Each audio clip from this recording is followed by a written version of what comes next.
Jangan sekali-kali di antara tentara kita ada yang menyalahi janji, menjadi pengkhianat nusa, bangsa, dan agama. Harus kamu senantiasa ingat bahwa tiap-tiap perjuangan memakan korban.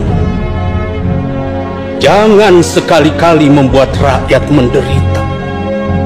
Cukuplah mereka menanggung banyak luka dari peperangan yang sudah berlangsung lama. Jangan sekali-kali membuat rakyat merasa terbebani oleh kita.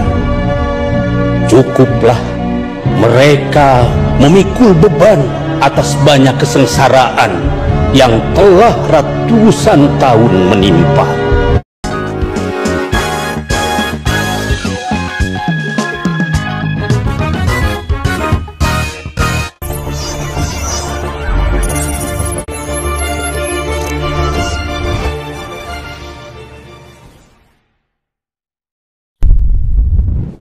Assalamualaikum warahmatullahi wabarakatuh. Panglima Besar Jenderal Sudirman adalah ikon perjuangan bangsa pada masa revolusi. Sebagai jenderal, dalam foto-fotonya ia lebih sering tampil dengan baju khas seorang Sudirman, bukan dalam seragam militer.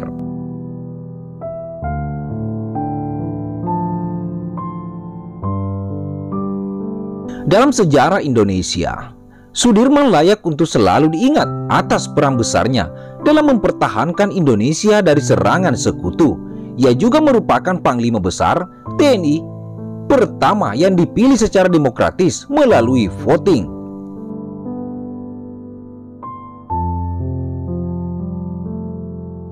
Terdapat fakta-fakta unik tentang kehidupan Jenderal Sudirman. Berikut fakta-fakta mengenai Jenderal Sudirman sebelum kita melanjutkan.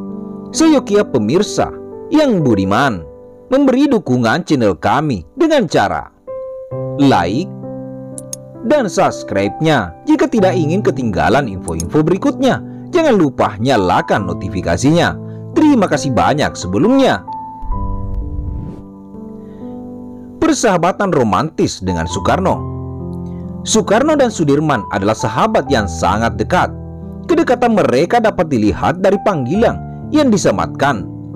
Soekarno memanggil Sudirman dengan sebutan Dinda karena umur Sudirman yang lebih tua 15 tahun daripada Soekarno. Sedangkan Sudirman memanggil Soekarno dengan sebutan Kanda. Pemanggilan ini juga dapat dilihat dari surat Soekarno yang ditulis sebulan sebelum Sudirman wafat.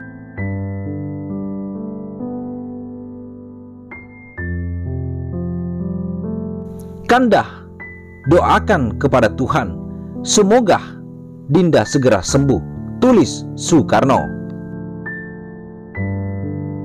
Sejak lahir, Sudirman tidak hidup dengan orang tuanya, melainkan dengan saudara dari ibunya yang bernama Raden Cokro Sunario, ibu yang saat itu menjabat sebagai camat.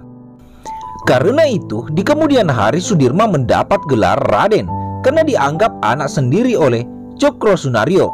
Bahkan hingga usia menginjak 18 tahun, Sudirman tidak pernah tahu siapa orang tua asli sebenarnya. Benarkah itu? Wallahu alam. Cerita di balik foto pelukan Sudirman dan Soekarno. Meski bersahabat, Sudirman dan Soekarno sempat bertengkar. Pertengkaran ini terjadi ketika Belanda menurunkan ribuan pasukan marinir dan pasukan infanteri ke Yogyakarta Desember 1948. Pertengkaran terjadi akibat perdebatan pandangan antara keduanya.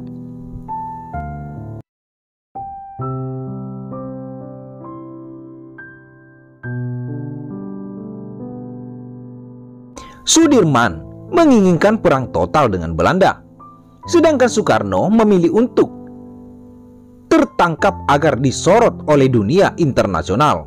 Pertimbangan Soekarno adalah apabila ikut perang dengan cara gerilya, pasti akhirnya juga akan tertangkap. Suatu perebutan yang sia-sia, pikir Soekarno. Soekarno kemudian memerintahkan anak buah kesayangannya Sudirman, Letnan Kolonel Soeharto, untuk menjemput Sudirman di hutan.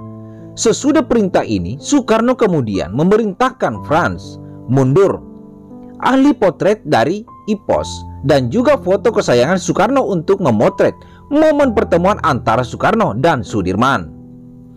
Tidak lama setelah itu, Sudirman datang ke Gedung Agung, tempat tinggal Soekarno, tetapi Sudirman hanya diam kaku di pojokan. Ia masih marah dengan Soekarno mengatasi situasi yang kaku ini. Soekarno kemudian menghampiri Sudirman dan memeluknya.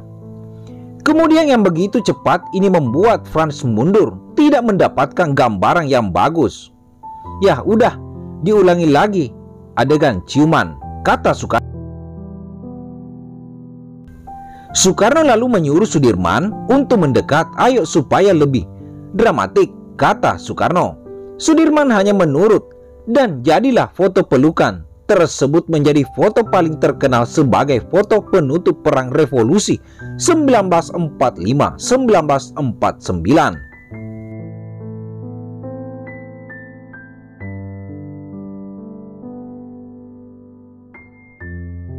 Nah, itulah tadi guys. Mudah-mudahan apa yang kami informasikan dapat bermanfaat sebagai bahan sejarah bagi kita generasi-generasi muda. Semua itu adalah proses perjalanan para pejuang-pejuang terdahulu.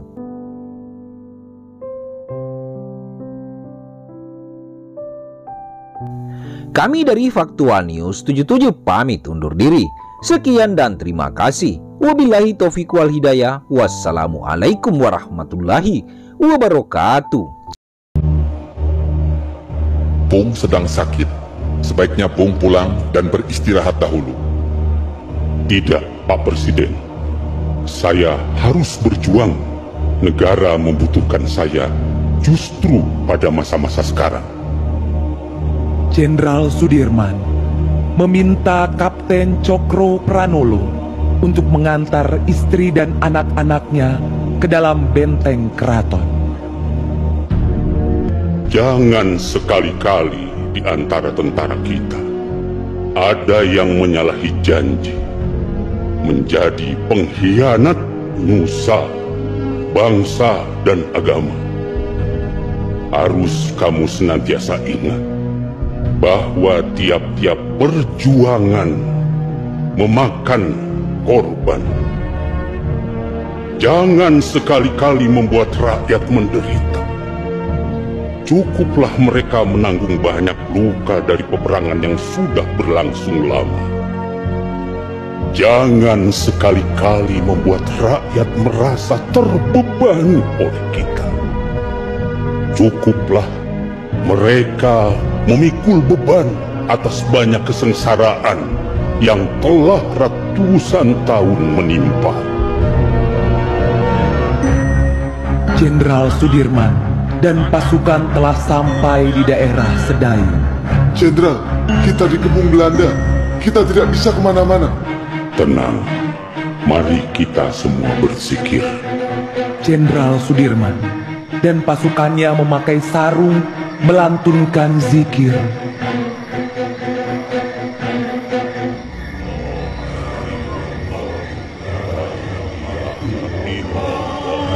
La ilaha illallah, la ilaha illallah, la ilaha illallah.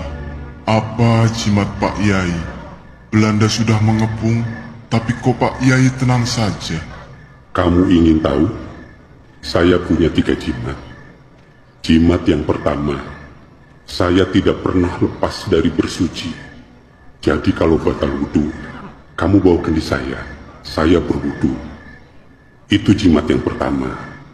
Jimat yang kedua, saya selalu sholat tepat waktu.